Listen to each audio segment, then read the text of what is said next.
Kitchen से आती हंसी मजाक की आवाजों को सुनकर ड्राइंग रूम में सोफे के कुशन ठीक करती अंजलि की भौहें तन गईं। एक बार की मन किया कि किचन में चली जाए, पर पता था उन दोनों को तो उसके होने न होने से कोई फर्क ही नहीं पड़ता। रोज यही होता है। सुबह से अंजलि चाय, नाश्ता और खाने की पूरी तैयारी करती है, दाल सब्जी बनाती है और जैसे ही रोटियां बनाने की बारी आती है उसकी जेठानी लता चली आती है। चलो अंजलि, तुम सुबह से काम रही हो, रोटियां मैं बना देती हूँ। मना करने पर भी अंजलि को जबरदस्ती बाहर भेज देती। लता की मदद करने अंजलि का पति विनीत तुरंत किचन में घुस जाता। अब अंजलि बिना काम के किचन में खड़ी होकर क्या करे? अतः चुपचाप बाहर आकर दूसरे काम निपटाती या फिर नहाने चली जाती, और अगर किचन में खड़ी हो भी जाए तो लता और विनीत के भद्दे व अश्लील हंसी मजाक को देखा सुनकर उसका सिर भन्ना जाता। उसे लता से कोफ्त होती।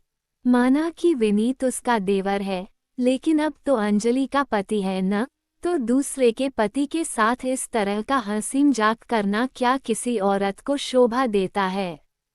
लेकिन विनीत से जब भी बात करो इस मामले में वो उल्टा अंजलि पर ही गुस्सा हो जाता कि अंजलि की सोच इतनी गंदी है। वो अपने ही पति के बारे में ऐसी गलत बातें सोचती है, शक करती है। 3 साल हो गए अंजलि और विनीत की शादी को हुए। इस 3 सालों में दसियों बार लता को लेकर उन दोनों के बीच झगड़ा हो चुका है, लेकिन हर बार नाराज होकर उल्टा सीधा बोलकर विनीत अंजलि की सोच को ही बुरा और संकुचित साबित कर देता। पास ही के शहर में रहने के कारण लता जब तब अंजलि के घर चली आती। लता का पति यानी विनीत के बड़े भाई बेंगलुरु में नौकरी करते हैं। लता अपने दोनों बेटों के साथ अपने माता पिता के घर में रहती है, इसीलिए उसे बच्चों की भी चिंता नहीं रहती। हफ्ते या 10-15 दिनों में 2-4 दिन के लिए आ ही जाती है अंजलि के घर, और ये 2-4 दिन अंजलि के लिए बहुत बुरे बीतते।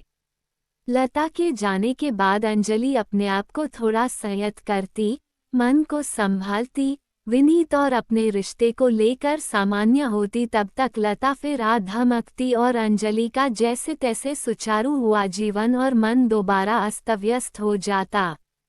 एक बार तो हद ही हो गई। लता नहाने गई हुई थी, अंजलि भी अपने कमरे में थी। थोड़ी देर बाद किसी काम से अंजलि कमरे से बाहर निकली तो देखा विनीत लता के कमरे से बाहर आ रहा था। क्या हुआ विनीत, भाभी नहाकर आ गई क्या? अंजलि ने पूछा। नहीं, अभी नहीं आई।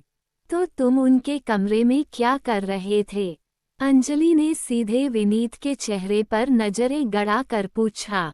वह तौलिया ले जाना भूल गई थी, वही देने गया था, विनीत ने जवाब दिया।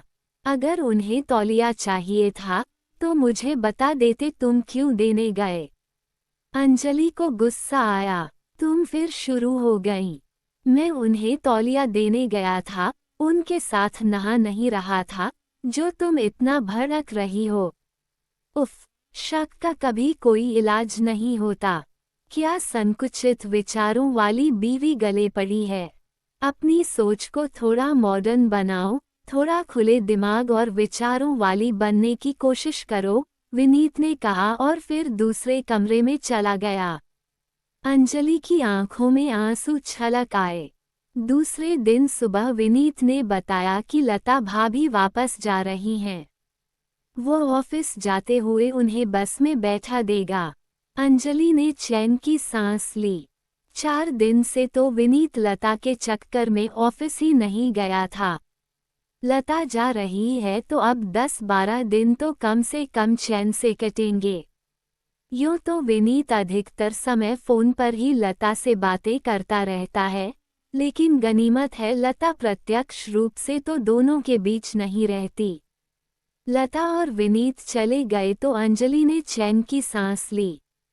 उसने अपने लिए एक कप चाय बनाई और ड्राइंग रूम में आकर सोफे पर पसर गई। जब भी लता आती है पूरे समय अंजलि का सिर भारी रहता है। वह लाख कोशिश करती है नजरअंदाज करने की, मगर क्या क्या छोड़े वह। लता और विनीत की नज़दीकियां आंखों को खटकती हैं। सोफे पर एक दूसरे से सच कर बैठना। अंजलि अगर एक सोफे पर बैठी हो और लता दूसरे पर, तो विनीत अंजलि के पास न बैठकर लता के पास बैठता है। खाना खाते समय भी लता विनीत के पास वाली कुर्सी पर ही बैठती है। जब तक लता रहती है अंजलि को न अपना पति अपना लगता है न घर। लता बुरी तरह विनीत के दिल पर कब्जा करके बैठी है। रात में भी अंजलि थक कर सो जाती पर विनीत लता के पास बैठा रहता। अपने कमरे में पता नहीं कितनी रात बीतने के बाद आता। विनीत की इन हरकतों से अंजलि बहुत परेशान हो गई थी। फिल्म देखने जाते हैं तो विनीत अंजलि और लता के बीच बैठता और सारे समय लता से ही बातें और फिल्म पर कमेंट करता। ऐसे में अंजलि अपने आप को बहुत उपेक्षित महसूस करती। अंजलि के दिमाग में यही सब बातें उमड़ घुमड़ रही थीं कि तभी उसके मोबाइल की रिंग बजी। हेलो, अंजलि ने फ़ोन रिसीव करते हुए कहा। हेलो भाभी, नमस्ते। मैं आनंद बोल रहा हूँ। क्या बात है, विनीत आज ऑफिस नहीं आया? आज बहुत जरूरी मीटिंग थी। उसके फ़ोन पर बेल तो जा रही है, लेकिन वह फ़ोन नहीं उठा रहा। सब ठीक तो है? आनंद के स्वर में चिंता झलक रही थी। आनंद विनीत के ऑफिस में ही काम करता था। दोनों में अच्छी दोस्ती थी। क्या विनीत ऑफिस में नहीं है? अंजलि बुरी तरह चौंक कर बोली, लेकिन वे तो सुबह 9 बजे ही ऑफिस निकल गए थे। नहीं भाभी, विनीत आज ऑफिस नहीं आया है और फ़ोन भी नहीं उठा रहा है। और आनंद ने फ़ोन काट दिया। अंजलि को चिंता होने लगी कि आखिर विनीत कहाँ जा सकते हैं। दोपहर के 2 बज रहे थे। अंजलि ने भी विनीत को फ़ोन लगाया, लेकिन उसने फ़ोन नहीं उठाया। अंजलि परेशान हो गई कि कहीं कोई दुर्घटना तो। फिर अपनी सोच पर अंजलि खुद घबरा गई। उसने लता को फ़ोन लगाया तो उसने भी फ़ोन नहीं उठाया। लता के पिताजी के घर पर फ़ोन किया तो पता चला लता अभी तक अपने घर नहीं पहुंची। अगर लता 11 बजे की बस से भी निकलती तो 1-1:30 बजे तक अपने घर पहुंच जाती। अब तो 2:30 बज गए हैं। अंजलि घर में अंदर बाहर होती रही। कभी विनीत का फ़ोन मिलाती तो कभी लता का और कभी आनंद का। 4 बजे जाकर विनीत का फ़ोन आया। अंजलि ने घबरा कर पूछा कि कहाँ हैं और ऑफिस क्यों नहीं गए, फ़ोन क्यों नहीं उठा रहे थे। मगर विनीत का जवाब सुनकर अंजलि के गुस्से का पारावर न रहा। दरअसल विनीत लता को बस में बैठाकर ऑफिस जाने के लिए ही निकला था, मगर रास्ते में एक मॉल में नई रिलीज हुई फिल्म का पोस्टर देखकर लता का मन हुआ उस फिल्म को देखने का। शो 12 बजे का था, अतः दोनों मॉल में ही घूमते रहे और 12 बजे फिल्म देखने बैठ गए। फिल्म का साउंड तो तेज होता ही है, अतः फ़ोन की रिंग सुनाई नहीं दी। अब लता को बस में बैठाने के बाद उसने मिस्ड कॉल देखी। अंजलि ने विनीत की पूरी बात सुने बिना ही फ़ोन काट दिया। आज तो आनंद के फ़ोन आने से अंजलि को पता चल गया कि विनीत ऑफिस नहीं पहुंचा है, वरना विनीत तो कभी बताता नहीं। वह 6 बजे घर आता और ऐसे दर्शाता जैसे सीधे ऑफिस से चला आ रहा है। पहले भी पता नहीं कितनी बार झूठ बोल चुका होगा विनीत। क्या पता सच में फिल्म देखने गए थे या फिर 10 बजे से 4 बजे तक। जब इंसान का एक झूठ पकड़ा जाता है तो फिर उसके ऊपर से विश्वास उठ जाता है। फिर उसकी हर बात में झूठ की ही गंध आने लगती है। विनीत भी समझ गया था कि इस बार तो अंजलि को बहुत बुरा लगा है और अब वो कई दिनों तक गुस्सा रहेगी। विनीत अपनी गलती समझ गया था, इसलिए अंजलि से बहुत अच्छा बर्ताव कर रहा था। घर के कामों में हाथ बटाना, अपना काम समय पर करना। समय पर घर में सामान, सब्जी ला देता। लेकिन अंजलि ने कोई प्रतिक्रिया व्यक्त नहीं की, न अच्छी न बुरी। वो विनीत की ओर से एकदम तटस्थ और उदासीन हो गई थी। घर के सारे काम सुघड़ ढंग से निपटाती। विनीत से जितना जरूरी होता उतना ही बोलती। एक तरह से घर में उन दोनों के बीच शीत युद्ध जैसी स्थिति बन गई थी। विनीत को बहुत बेचैनी हो रही थी। अंजलि खुलकर झगड़ा कर लेती तो विनीत भी बहस करके अपनी सफाई दे देता, या उल्टा हर बार की तरह अंजलि की सोच को छोटा कहकर उसे ही गलत साबित करके अपनी गलती ढांप लेता। लेकिन अभी तो अंजलि न बोलकर न झगड़ा करके एक तरह से विनीत को अपराधी साबित कर चुकी है। विनीत अंदर ही अंदर अपनी गलती का एहसास करके अपराधबोध से ग्रस्त हो रहा है। गलती पर गलतियां करके भी अंजलि पर हावी रहने वाले विनीत को यूं अंदर ही अंदर कसमसाते रहना बहुत खल रहा था। 2-4 बार उसने अंजलि से बात करने की, अपनी सफाई देने की कोशिश की भी, पर अंजलि ने उसे नजरअंदाज कर दिया। कोई प्रतिक्रिया व्यक्त नहीं की। 10-12 दिन बाद अचानक सामान उठाने रखने की आवाज़ें सुनकर विनीत ने दरवाज़ा खोलकर देखा तो सामने वाले फ्लैट का दरवाज़ा खुला था और मजदूर सामान अंदर रख रहे थे। शाम को ऑफिस से आया तो देखा सामने वाले फ्लैट का दरवाज़ा बंद था। विनीत ने सोचा इनका सारा सामान रखा गया होगा।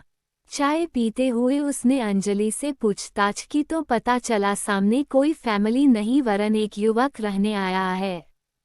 उसे इसी शहर में नौकरी लगी है और सामने वाला फ्लैट किराए पर ले कर वो यहीं रहेगा। विनीत को अफसोस हुआ, अगर परिवार होता तो ज्यादा अच्छा होता, अंजलि को कंपनी मिल जाती।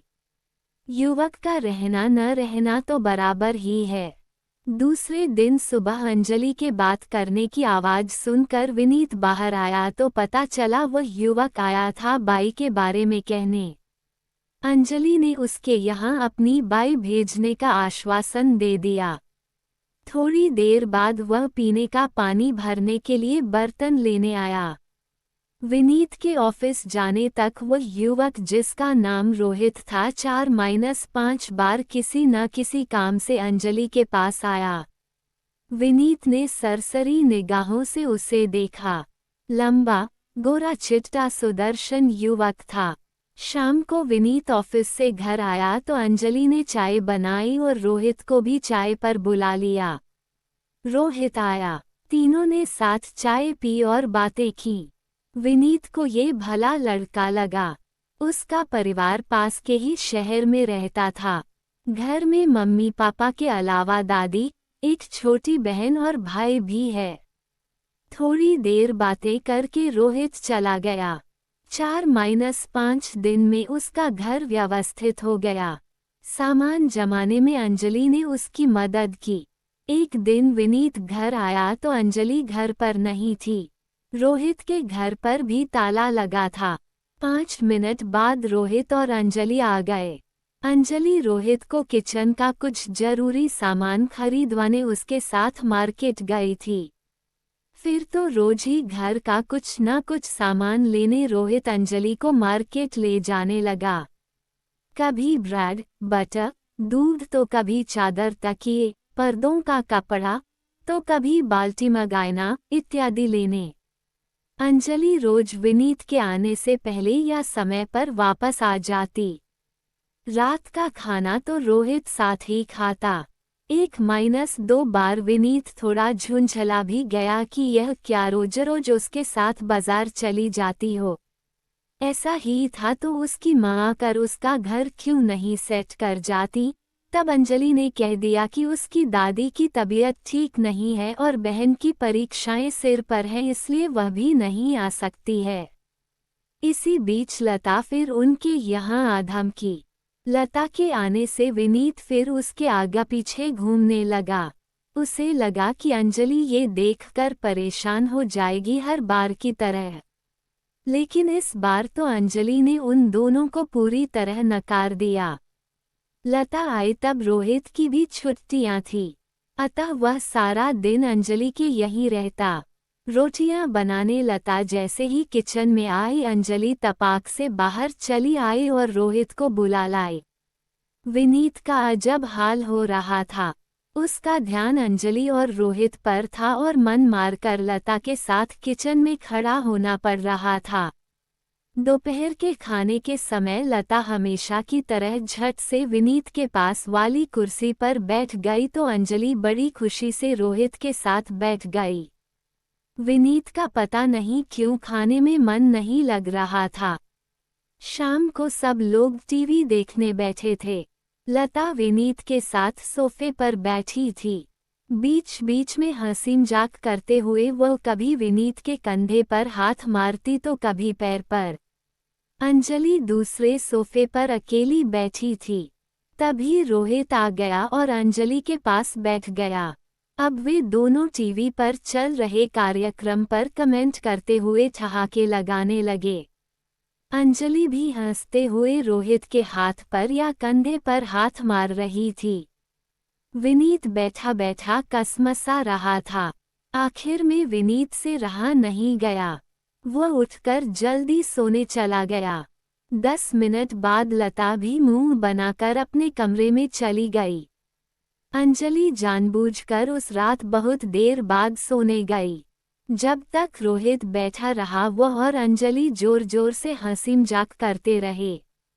जब अंजलि सोने के लिए कमरे में गई तो उसने देखा विनीत मुंह पर चादर लपेटे सोने का नाटक कर रहा था।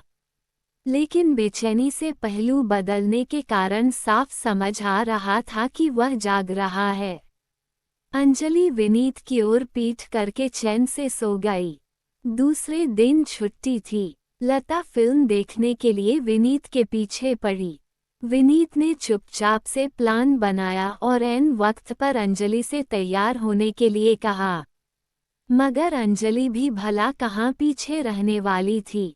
उसने तपाक से रोहित को फोन लगा दिया और फिल्म देखने का आमंत्रण दे डाला। विनीत जला भुन गया। वह बेडरूम में आकर अंजलि पर गुस्सा करने लगा कि रोहित को ले जाने की क्या जरूरत है। तब अंजलि ने दो टूक जवाब दिया कि उसके और लता के बीच वह मूर्खों की तरह मुंह बंद करके बैठी रहती है। या तो मुझे घर पर रहने दो या फिर रोहित को भी साथ ले चलो। विनीत के पास और कोई चारा नहीं था। वह बेमन से रोहित को भी साथ ले गया। विनीत ने सोचा वह सबसे पहले अंजलि को बैठाएगा, फिर लता को, उसके बाद वह और फिर अपने पास रोहित को। तब पूरी फिल्म में वह और लता पास बैठेंगे और अंजलि और रोहित दो कोनों में। लेकिन अंजलि ने पहले ही सीट नंबर सुन लिया और फटाफट सिनेमा हॉल में घुसकर रोहित की बगल में बैठ गई। विनीत यहाँ भी मात खा गया। फिर तो पूरी फिल्म भर उसका मूड उखड़ा रहा। लता पहले तो बहुत कोशिश करती रही उससे कि वह पहले की तरह हंसी मजाक करे, पर आखिर खुद भी खींचकर चुप हो गई। अलबत्ता अंजलि और रोहित ने पूरी फिल्म बहुत एंजॉय की। उसके बाद रोहित ने अपनी ओर से डिनर का प्रस्ताव रखा जिसे अंजलि ने सहर्ष स्वीकार कर लिया। फिल्म खत्म होने के बाद वे लोग मॉल में ही घूमते रहे। फिर थोड़ी देर बाद मॉल के ही एक रेस्टोरेंट में डिनर करके लौटे। पूरे समय विनीत हुन्हा के अलावा कुछ नहीं बोला। विनीत के कारण लता को भी चुप रहना पड़ रहा था। बस रोहित और अंजलि ही दुनिया जहान की बातों में खोए हुए थे। दूसरे दिन भी लता किचन में रोटियां बनाने पहुंची, लेकिन विनीत नहीं गया। वह अंजलि के आसपास घूमता और बातें करता रहा, क्योंकि वह जानता था कि या तो अंजलि रोहित के घर चली जाएगी या फिर वह यहाँ आ जाएगा, क्योंकि वह अभी तक ऑफिस नहीं गया होगा। लिहाजा सारी रोटियां लता को अकेले ही बनानी पड़ी। वह तो विनीत के लिए ही यहाँ आती है। जब इस बार विनीत रोहित की वजह से उखड़ा हुआ है और उसका पूरा ध्यान अंजलि पर ही लगा रहता है, तो वह बेवजह अपने दिन खराब क्यों करे। अतः विनीत के ऑफिस जाने के समय उसने कहा कि वो उसे बस में बैठा दे। अरे भाभी, आप इतनी जल्दी जा रही हैं। आप हैं तो घूमने फिरने में कितना मजा आ रहा है। कुछ दिन और रुक जाइए। कल रोहित ने हाफ डे लिया है। हम सब लेक पर घूमने चलेंगे। अंजलि ने लता को रोक लिया। विनीत जला भुन गया। पहली बार उसे लता का रहना बुरा लग रहा था। उसने लेक पर जाने का प्रोग्राम बहुत टालना चाहा तो अंजलि चिढ़ गई। बोली, क्यों विनीत, इससे पहले तो जब भी लता भाभी आती थी तुम छुट्टी ले लेकर फिल्में देखने और घूमने ले जाते थे। अब अचानक तुम्हें क्या हो गया? अंजलि की बात पर विनीत निरुत्तर हो गया। वह मन महसूस कर दूसरे दिन सबके साथ लेक पर गया। हमेशा अंजलि को उपेक्षित सा छोड़कर लता के साथ घूमने फिरने के मजे लेने वाला विनीत अब लता से भी कटाकटा सा घूम रहा था, क्योंकि उसका सारा ध्यान तो अंजलि और रोहित की बातों पर लगा था। घर आकर लता मुंह फुलाकर जल्दी सोने चली गई। अंजलि कॉफी बना लाए और रोहित के साथ बातें करने लगी। विनीत थोड़ी देर बैठा रहा, फिर तंग आकर सोने चला गया। दूसरे दिन लता चली गई। विनीत ने चैन की सांस ली। लता थी तो सारा समय विनीत से चिपकी रहती थी और अंजलि को पूरी आज़ादी मिल जाती थी रोहित के साथ रहने की। अब तो विनीत ने लता को फोन करना भी बहुत कम कर दिया था। लता ही फोन करती तो विनीत थोड़ी बहुत बातचीत करके फोन रख देता। लता भी विनीत की बदलती प्रवृत्ति को समझ गई थी। टीवी देखते समय वह यथासंभव अंजलि के पास सट कर बैठता या फिर उसका हाथ पकड़कर ही बैठता, जैसे अगर उसने हाथ नहीं पकड़ा तो वह भाग जाएगी। अंजलि को उसकी इन हरकतों से कोफ्त होती। विनीत रोहित से बचने के लिए अक्सर शाम को या छुट्टी वाले दिन बाहर लंच या डिनर अथवा शॉपिंग का प्रोग्राम बना लेता। अंजलि को और चिढ़ होती, क्योंकि वह जानती थी ये सब सिर्फ उसे रोहित से दूर करने के लिए है। 2-3 महीने निकल गए। अंजलि बदस्तूर रोहित से हंसती बोलती। एक दिन विनीत से आखिर रहा नहीं गया। वह अंजलि से उलझ ही गया। आज वह अपने दिल की तिलमिलाहट दूर कर लेना चाहता था। अंजलि, आखिर यह रोहित के साथ तुम्हारा क्या चल रहा है? तुम्हें नहीं लगता कि तुम उसमें कुछ ज्यादा ही रुचि लेने लगी हो? बिल्कुल भी नहीं विनीत, मैं तो बिल्कुल सामान्य व्यवहार कर रही हूँ। इतना हंसना बोलना तो चलता है न? अंजलि ने जवाब दिया। थोड़ा बहुत कहाँ, तुम तो आजकल उसके साथ बहुत ही ज्यादा इन्वॉल्व हो रही हो, विनीत बोला। बिल्कुल नहीं, कभी कभार ही तो साथ मिलते बैठते हैं, अंजलि लापरवाही से बोली। कभी कभार कहाँ, रोज तो मुंह उठाकर चला आता है और फिर पूरा समय खाना खाते हुए टीवी देखते तुमसे सट कर बैठता है, विनीत झल्ला कर बोला। तो क्या हुआ, साथ बैठना कोई गलत है क्या? आदमी को इतना खुले विचारों वाला तो होना ही चाहिए न? अंजलि ने लता के मामले में कही विनीत की बात को ही वापस उसके मुंह पर मारा। कुछ क्षण को विनीत सकापका गया। उसे समझ नहीं आया कि क्या कहे। फिर अकड़कर बोला, मेरा डायलॉग मुझे मत मारो। मेरी बात अलग है। क्यों, तुम्हारी बात क्यों अलग है? इसलिए कि तुम पुरुष हो, कुछ भी कर सकते हो और मैं औरत हूं तो मुझे तुम्हारे कहने के हिसाब से चलना पड़ेगा। क्यों, क्या मुझ में अपना अच्छा बुरा समझने की अकल नहीं है? अंजलि तुनक कर बोली। मैं वादा करता हूँ अंजलि, मैं अपनी फ्लर्टिंग की आदत छोड़ दूंगा। बस तुम रोहित से दूरी बना लो। विनीत का मुंह हारे हुए ज्वारी जैसा हो गया था। अगर मैंने रोहित से दूरी बना भी ली तो आप वापस अपने पुराने धर्रे पर आ जाओगे, क्योंकि आप दिल से नहीं बदल रहे। सिर्फ मेरे और रोहित के बीच की नज़दीकियों के डर से बदलने की बात कर रहे हो। जिस दिन ये डर खत्म हो जाएगा आप फिर अपनी बिंदास हरकतों पर उतर आओगे। यह अकेले बाहर घुमाने ले जाना, लता भाभी को भी अवॉइड करना, मेरे आसपास मंडराते रहना, ये बस मेरे प्रति सच्चे प्यार की वजह से नहीं है, बल्कि यह मुझे और रोहित को लेकर तुम्हारे मन में पनप रही असुरक्षा की भावना की प्रतिक्रिया मात्र है। विनीत, आज तुम 3 महीने में ही डर कर इतना परेशान हो गए, लेकिन कभी मेरे दर्द का जरा सा भी एहसास नहीं किया, जिसे मैं पिछले 2 सालों से सहती आ रही हूँ। मुझे माफ कर दो अंजलि, मैं सचमुच गलत हूँ। मैं अपने डर और ईर्ष्या के कारण ही तुम पर दबाव बनाना चाह रहा था कि तुम रोहित से बात करना बंद कर दो। मैं वास्तव में खुद गर्ज और असुरक्षा की भावना से ग्रस्त व्यक्ति हूँ। मुझे माफ कर दो अंजलि। विनीत की आंखें भर आईं।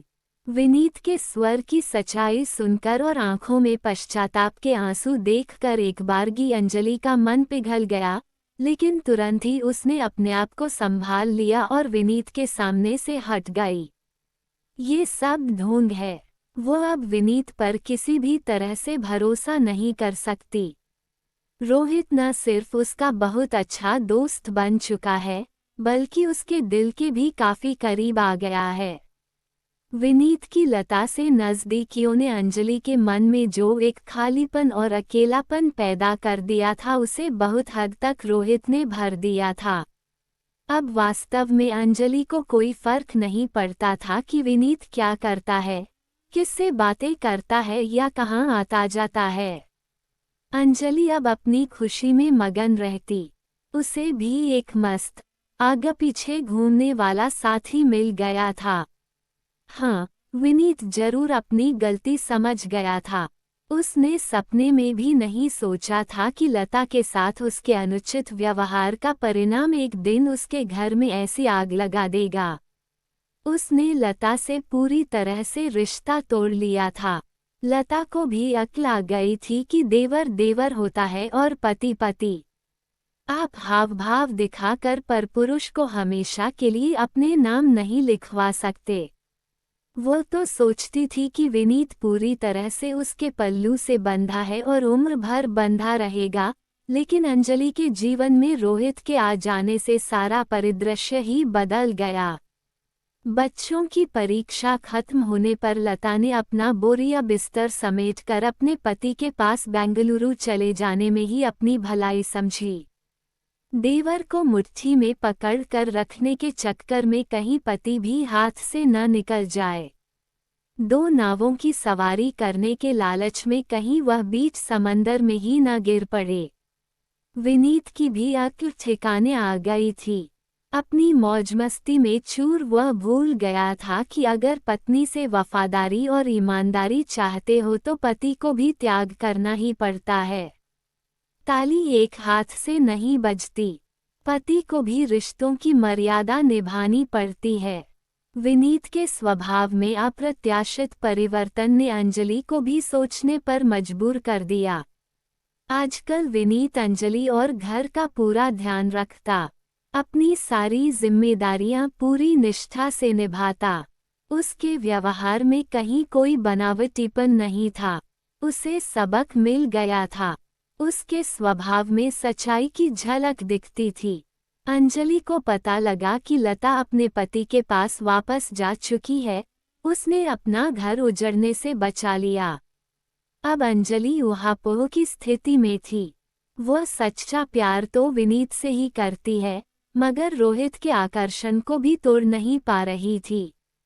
विनीत को सबक सिखाने में उसे खुद भी सबक मिल गया कि रोहित के साथ उसके रिश्ते का कोई भविष्य नहीं है। इसी बीच रोहित के घर वालों ने उसके लिए लड़कियां देखनी शुरू कर दी। अंजलि और रोहित जानते थे कि एक दिन तो ये होना ही था।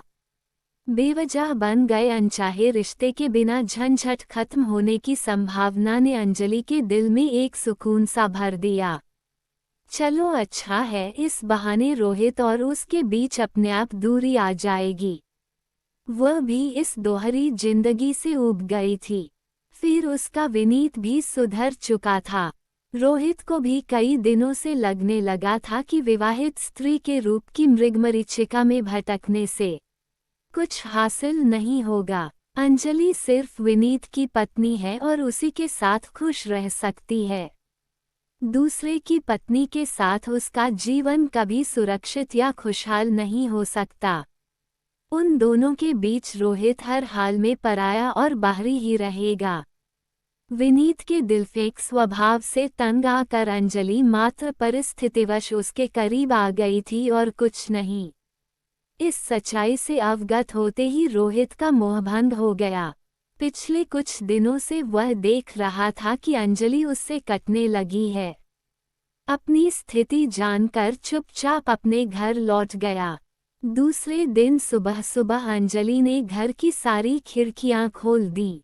पिछले कुछ महीनों से घर का वातावरण तनावपूर्ण और घुटन भरा हो गया था। आज भी हवा एकदम ताज़ा और खुशनुमा थी। लता और रोहित नाम के अनचाहे मेहमान उनके घर और जीवन से हमेशा के लिए जा चुके थे। आज अंजलि को अपना दिल दिमाग एकदम तरोताजा लग रहा था। वह घर को नए सिरे से संवारते हुए गुनगुना रही थी। बहुत दिनों से तुमने शॉपिंग नहीं की, चलो आज मैं छुट्टी ले लेता हूँ। जी भरकर शॉपिंग करो और खाना भी बाहर ही खा लेंगे, उसका खुशगवार मूड देखकर विनीत बोला। सच? अंजलि चहकी।